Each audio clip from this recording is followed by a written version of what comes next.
नमस्कार, स्वागत है आपका इंडिया डायरेक्ट न्यूज में और मैं हूं आपके साथ शाहना मलिक। आइए नजर डालते हैं आज की विशेष खबरों पर। आखिर क्यों और किसकी शय पर पनप रहा है विजयनगर में नशे का कारोबार। गाजियाबाद शहर जहां एक तरफ हाईटेक सिटी में शुमार है और गाजियाबाद को एक तरह से शिक्षा का शहर भी माना जाता है, लेकिन यहां पर बड़े पैमाने पर मेडिकल, आईटी और लॉ की पढ़ाई के लिए देश विदेश के बच्चे शिक्षा ग्रहण करने आते हैं। वहीं आज हम उसी गाजियाबाद शहर की विजयनगर की चांदमारी झुग्गी झोपड़ी की कुछ जमीनी हकीकत से आपको रूबरी कराना चाहते हैं, जहां खुलेआम ड्रग्स का गोरख धंधा दिन दोगुनी और रात चौगुनी तरक्की करते हुए अपने जड़ें मजबूत करते हुए नए युवा पीढ़ियों को इस लत में लगाकर इसका जीवन अंधकार में धकेल रहा है। वहीं बच्चे जो आने वाले समय में देश का भविष्य है और देश को आगे लेकर चलने वाले हैं, उनको इस नशे की लत में धकेला जा रहा है और काली कमाई के जरिए बड़े पैमाने पर उनके कुछ सहयोगी, कुछ पुलिसकर्मी भी हैं जो इन लोगों को संरक्षण देकर मोटी रकम अपनी जेब में भरते हैं।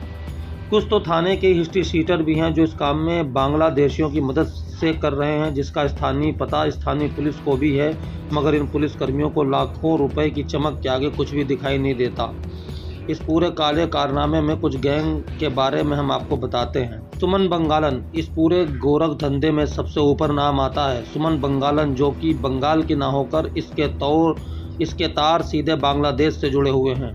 ये लगातार इसी जगह पर इसी गोरख धंधे में सबसे बड़ी खेप की मालकिन है और इसके गुर्गे लगातार ड्रग्स का गोरख धंधा संभाल रहे हैं। सुमन बंगालन का थाने चौकियों में बड़ा रसूख कायम है। थाने से ड्रग्स के मामले में जेल जाने वाले लोगों पर इसकी नज़र रहती है, जिनको खुद अदालत से पैरवी करके जेल से छुटवाती है, फिर अपने साथ टीम में शामिल करके इस ड्रग्स के कारोबार को आगे बढ़ाती है। इसमें इसका स्थानीय पुलिस का अहम रोल है। सलूना इस कड़ी में इस गोरख धंधे में दूसरा नाम सलूना का भी आता है, जो लगातार चांदमारी झुग्गी झोपड़ी पर और स्थानीय चौकी और थाने पर अपना वर्चस्व कायम करे हुए है। हालांकि कई बार यह कम धाराओं में पैसे के बल पर जेल भी जा चुकी है और कम समय में जेल से बाहर आने के बाद लगातार इस क्षेत्र में इसका ड्रग्स और खुला व्यापार चल रहा है। हालांकि इसके ऊपर लगे मुकदमों की एक बड़ी लिस्ट है, मगर फिर भी स्थानीय पुलिस ने बेरहमी करते हुए इस पर जिला बदर की कार्रवाई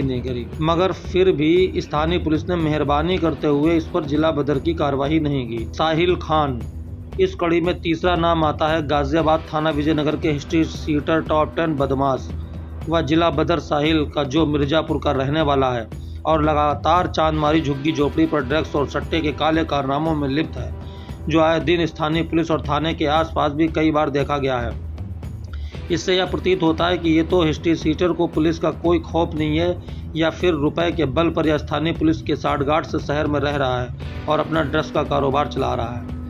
अल्ताफ खान उर्फ लंगड़ा इस कड़ी में चौथा नाम लंगड़े अल्ताफ का आता है, जो कि लगातार 10 से 12 लड़कों के साथ गैंग बनाकर बिच्छल द्वार से गौशाला जाने वाले रोड पर अपने मुर्गों को खड़ा करके ड्रग्स को ऐसे बेचता है जैसे कि सब्जी मंडी में सब्जी बिक रही है। अब आप इस बात से अंदाज़ा लगा लीजिए कि स्थानीय पुलिस आखिर इतनी छूट किसी ड्रग माफिया को क्यों दे रही है। हालांकि लंगड़ा अल्ताफ का गैंग ऐसा भी है जो आए दिन एसीपी कार्यालय में जाकर अपने विकलांग होने की सहानुभूति देते हुए और अपना कारोबार छुपाकर लोगों की आए दिन फर्जी शिकायतें करता रहता है। उन अधिकारियों को भी सोचने की ज़रूरत है कि जो उनके पास ऐसा कोई फरियादी आता है तो उसके बारे में भी विस्तृत जानकारी हो। महबूब उर्फ बिरयानी वाले इस कड़ी में पांचवा नाम एक ऐसे शख्स का आता है, महबूब, जो किसी समय पर नॉनवेज बिरयानी का बड़े पैमाने पर कार्य करता था और आज वो थाना विजयनगर के मिर्जापुर के निवासी महमूद बावजूद बिरयानी के ठेले को छोड़कर आज ड्रग्स के धंधे में उतर चुका है। लगातार चांदमारी झुग्गी झोपड़ी पर ड्रग्स के धंधों में लिप्त और लगातार काली कमाई से अपने जड़ मजबूत कर रहा है।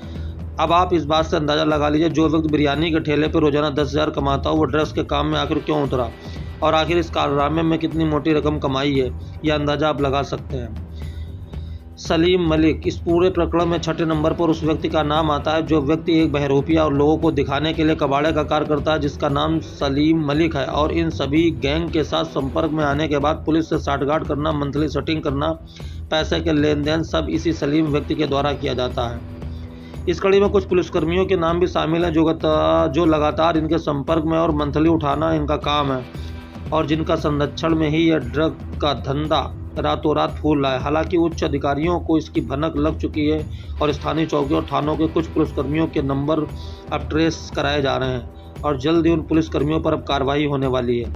गाजियाबाद के शहर कोतवाली में एसीपी नियुक्त हुए रितेश त्रिपाठी कोई नया नाम नहीं। उन्होंने गाजियाबाद में रहते हुए ऐसी क्राइम के पद पर ज़्यादा खुलासे किए और गाजियाबाद कमिश्नर के पसंदीदा एसीपी भी हैं। इनका साफ तौर पर कहना है कि शहर में किसी भी ड्रग्स का कारोबार करने वाले और कराने वालों पर एक बड़ा एक्शन होने वाला है और जल्दी ड्रग्स माफिया तो सलाखों के पीछे होंगे और इन पर रासुका और गैंगस्टर जैसी कार्रवाई की जाएगी।